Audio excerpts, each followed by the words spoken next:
Okay, this is the beginning. This is a 1977 Ford Escort van, which I acquired around Christmas in 22. And the plan is to turn this car into an all-electric van. At the moment, it's got a 2-litre Ford Pinto engine. This will be for sale if anybody's keen.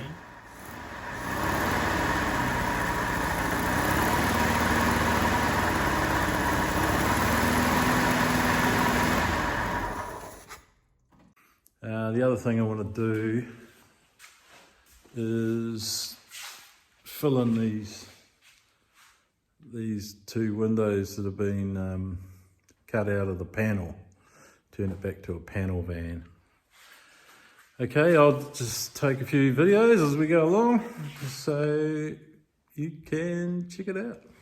I've managed to get most of the stuff out of the car and get it ready now to take the motor out. The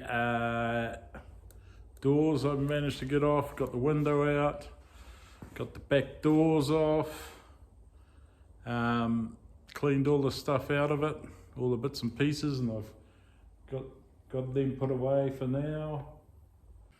Well, it's about a few hours later and it's been a real mission.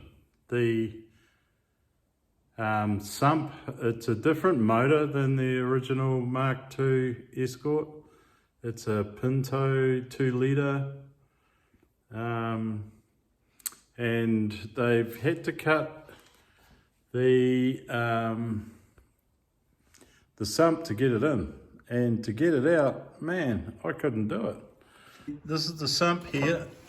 I tried to take it off to see if that would give me enough clearance, but it didn't. So you can see there where they've changed the shape and done some extraordinary welding there. So I ended up having to unbolt the beam there to drop the whole lot down to give me enough room to move this forward enough to get the gearbox off. Yeah, I've discovered a whole bunch of other stuff under there. It's been put together pretty badly, to be honest. So it's kind of good that I'm down here groveling around looking at it. But yeah, fun and games.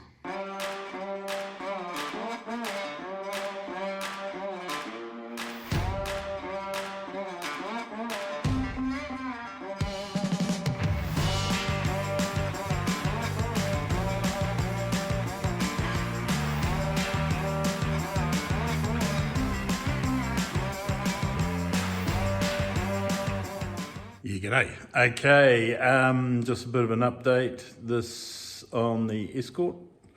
So, kind of going round in circles with how we're going to power this thing. Ended up with probably going with the net gain Warp 9 motor bolted straight to the gearbox. I put the gearbox back in there and measured up above, let me see if you can see that. Let me above the steering rack here, because it was very close to that, because it had a Pinto motor in there and they'd cut the sump for it to fit in. So it's actually the center line of the gearbox is actually quite close. You know, like, doesn't give us much room for the 9-inch diameter electric motor that'll go over it. But there's enough. There's about 20 millimeters to spare. So that's good. We're going to probably go with that idea. And we're going to use 5 Tesla Model X modules, battery modules, which we're going to put all in the back. on top of the original, on top of the floor, and we're going to make a subfloor above that. So the battery box will be at the front of the back floor. Yeah, it's all going to go in there because the size of the Tesla Model X modules, I can't get any, they're too long to go that way, and you can't have battery forward of the beam or else, you know, for accidents and so on, they want to keep that right back. So doesn't look like we're going to be able to get battery up the front here.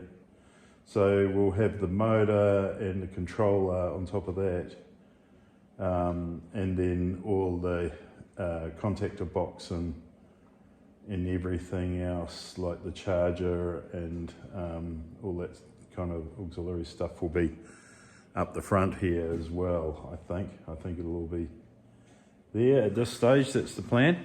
But at the moment, so getting back to the bodywork, I'm filling in these holes here.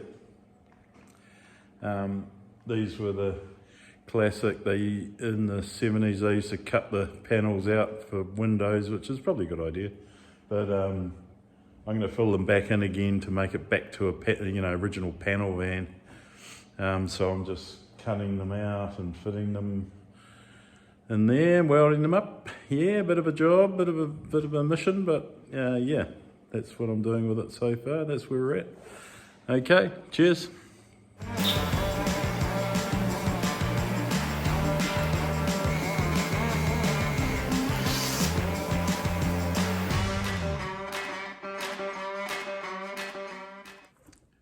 There you go. Okay, a bit of a update on the Escort.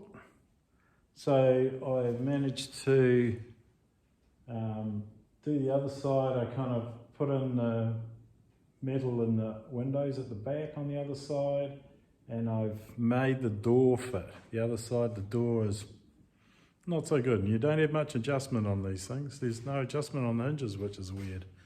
But anyway, got the door to kind of open and shut, which is cool. And then now I've turned the car around in the workshop, and now we're working on these back windows here. So I'll run. So what I do is just get the panel. I put a bit of a roll in it, so it's not quite flat, a bit of a roll. And then I've just been fitting the panel to the hole. Now, a friend I know, he told me always cut the hole to the panel, but I don't know. It seems to be working this way. I'm not really too sure, but anyway. So I'm just going to TIG weld this on, then trim out the next one here, and do the same there. So that's where we're at.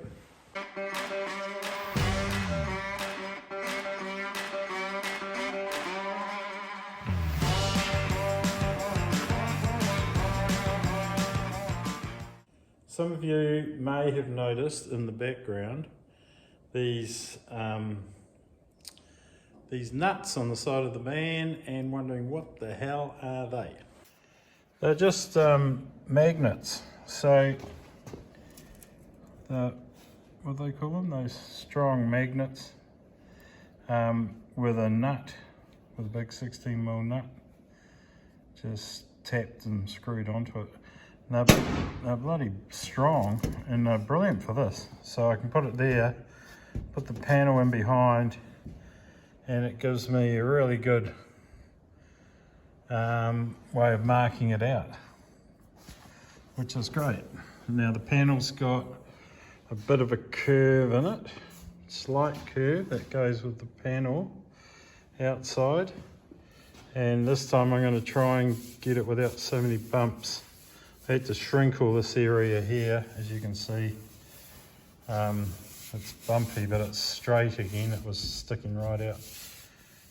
But yeah, I'm pretty new to this game, and I'm learning as I go. Don't really know what I'm doing, which is kind of the way I do things.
Okay, that's all the 4 panels. These 2 and the 2 on the other side, that's all welded in, cleaned up. It went okay. Like I say, it's my first rodeo. So, you know, it's pretty average, but she'll be right. I think I'll leave it there on this episode, and hopefully coming up soon we will have some bits from California to show you. From here we're going to move on to, there's a wee hole on the dashboard that somebody cut out for a radio, I think, so not sure whether I weld that up or whether I just make a removable panel. Not sure about that just yet, but there's that to do. I'll probably get this driver's door on, just make sure it's all fitting and everything before we go any further. That's about it for the panel work. So that's my main push at the moment. Get all the panels done and then get it ready for painting, which is an exciting time. So until the next episode, please subscribe. I'm a bit new to this YouTubing malarkey, so if you could subscribe to my channel, and we'll have lots more of the Escort and also all the other bits and pieces that I make in here. There's quite a bit of odd stuff, so hopefully this channel will grow. Thanks for watching. See you next time.